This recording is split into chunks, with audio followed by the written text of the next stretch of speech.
جو آپ لوگ بات کر رہے ہیں ویسے سیاسی جماعت کی ویژن کی امپلیمنٹیشن ریفارمز کی، یہ کیوں نہیں کیے کسی نے آج تک؟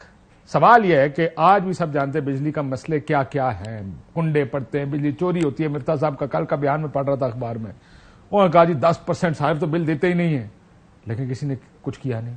آپ کو پتا نظام میں خرابیاں کیا ہیں، کوئی کچھ کرتا ہی نہیں ہے. وائے یہ پھر کیا آتے ہیں وزیر اعظم وزیر اعلیٰ کرتے کیا یہاں پہ آ کے؟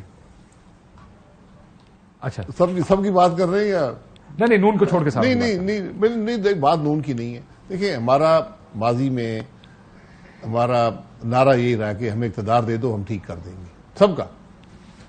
اب اور اس وقت تھا آپ کے پاس کچھ ریسورسز ہوتے تھے، آپ ریلیف دیتے تھے تھوڑی بہت، معاملے کو دبا کے رکھتے تھے، مسائل کو ہم نے حل نہیں کیا.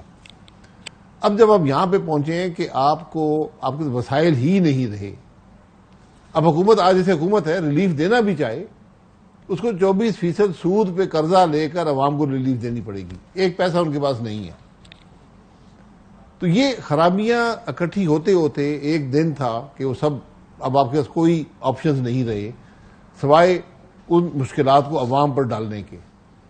پہلے اب دباتے رہے، کوئی پیسے ڈال دیے، کوئی یہاں سے ادھر کر دیا، وہاں سے ادھر کر دیا، IMF کی باتیں نہ مانی، ایگزیمپشنز لے لی، وہ اب وقت گزر گیا.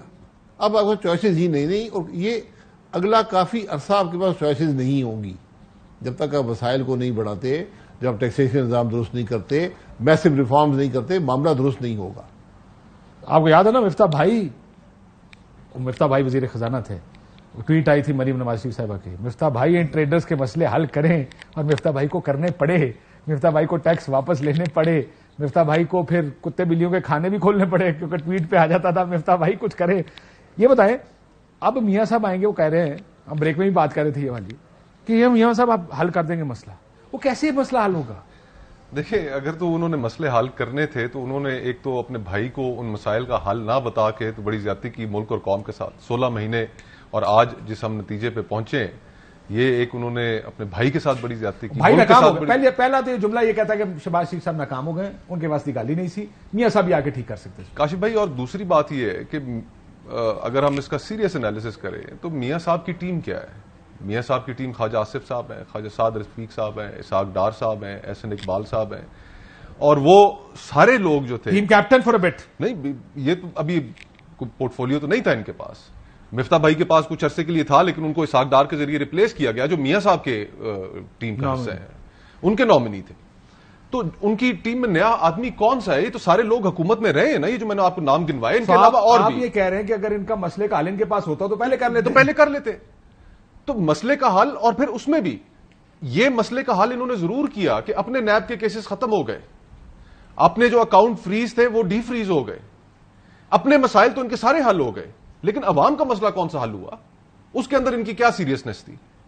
کوئی ایک ریفارم مجھے بتائیں کہ جو ابھی پچھلے ان 16 مہینوں کے اندر یہ حکومت کر سکی، یا اس سے پہلے P T I Tehreek Insaf. تو پاکستان کے لوگوں کا کیا کریں گے اور بیچارے کیا کریں؟ ساروں کو رائٹ دے دیا، جس کو چاہے گھر سے اٹھا کے لے جاؤ.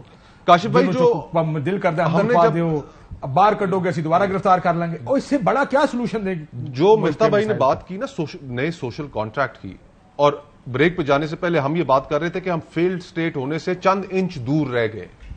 تو اس صورتحال میں آپ کو بہت سی چیزیں وہ جو آپ ساری زندگی کارپیٹ کے نیچے ڈالتے رہے کہ یار نہیں مٹی پاؤ بعد میں بات کر لیں گے، اب آپ کو ان کے اوپر بات کرنی پڑے گی اس ملک کو بچانے کے لیے. اور یہ 25 کروڑ لوگوں کی زندگی کا سوال ہے، اور اس کے اندر سب سے پہلا کوشچن آپ کو یہ ایڈریس کرنا پڑے گا کہ اس ملک میں اسٹیبلشمنٹ کا کیا رول ہوگا. یہ آپ ایڈریس کیے بغیر، اب میں اگر آپ سے ایک سمپل سا سوال پوچھوں، کون سی پارٹی یہ کام کرے گی؟ یہ آپ کو اب کرنا پڑے گا. کرے گا کون؟ دیکھیں اگر ریفارمز لے کر آنی ہے، اگر ملک کو ٹھیک کرنا ہے تو پھر یہ آپ کو ایڈریس کرنی پڑیں گی. یہ بندہ مرواسیت اگر آپ نے معاملات کو بلی کے گردن میں گھنٹی کون باندھے گا؟ اصل مسئلہ یہ ہے. میں ذرا مفتاح صاحب کے پاس بھی آ رہا ہوں، یہ شاید صاحب کچھ کہنا چاہ رہے ہیں. دیکھیں گھنٹی باندھنے کی بات نہیں ہے، آپ کو یہ سب چیزیں ریفارمز کا حصہ ہیں کہ اداروں کے درمیان کیا ریلیشن شپ ہے. اگر آئین میں کوئی کمی ہے تو دور کر دیں، اس کو درست کر دیں، کیونکہ جب آئین کے باہر جا کر آپریٹ کرتے ہیں پھر خرابی وہاں سے پیدا ہوتی ہے. تو ہوتا ہی آئین کے باہر آپریٹ ہے سر. آئین میں میں یہ کہہ رہا ہوں نا کہ یہ بیٹھ کے آپ کو یہ فیصلے کرنے ہوں گے کہ ریلیشن شپس کیا ہیں، اسٹیبلشمنٹ کی، جوڈیشری کی، پارلیمنٹ کی، ایگزیکٹو کی، یہ سب ری ڈیفائن کرنی پڑیں گی. اب جوڈیشری کی آپ دیکھیں، صرف ایک دو جملے کہہ دوں کہ آپ کے جو سب سے بڑے نیشنل ایسٹس تھے ریکوڈیک، آپ نے یہاں پر انرجی کے اندر جو کچھ کرنے کی کوشش کی، پیپلز پارٹی نے جو کرنے کی کوشش کی ان کو نہیں کرنے دیا، اور بلینز آف ڈالرز پاکستان کو جرمانوں میں ادا کرنے پڑے، اسٹیل مل نہیں پرائیویٹائز ہونے دی. تو جوڈیشری یہ ساری چیزیں ہمیں پارٹی نے نہیں we've got to rework all of آپ this. دیکھ لینا کہ ایک کورٹ ڈیسیژن کی وجہ سے 6.5 ارب کی آپ کو ڈز لگ گئی. بچت ہو گئی ویسے، لیکن بچت بھی ہم نے نہیں، بچت کوئی نہیں ہوئی، ان کو کمپنسیٹ کیا ہم نے اس کے اندر، بچت تو نہ ہوئی. منافع میں سے گیا نا پیسہ. اب اگر نیب ہوتی، مجھے تو کہتے جی آپ نے 48 ارب کا نقصان کر دیا ملک کا، کہ 22 ارب ہو گیا ہے اور 26 ارب ہوگا.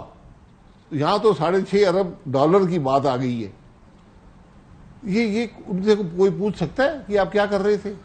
میں یہ کہہ رہا ہوں، یہ چیزیں آپ کو آج طے کرنی ہوگی کہ ملک چلے گا کیسے. کیا جوڈیشری چلائے گی، کیا اسٹیبلشمنٹ چلائے گی، کیا حکومت چلائے گی، ایگزیکٹو چلائے گی، کیا پارلیمان مل کے چلائیں گے نا سر. جی آج کل تو ایسے ہی ہو رہا ہے. انفارچونیٹ ریالٹی تو یہی ہے نا. ہائیبریڈ 2.0 کہتے ہیں اس کو، ہائیبریڈ 2 یا 2 اور ہائیبریڈ پلس بھی کہتے ہیں. ہائیبریڈ پلس بھی ہے.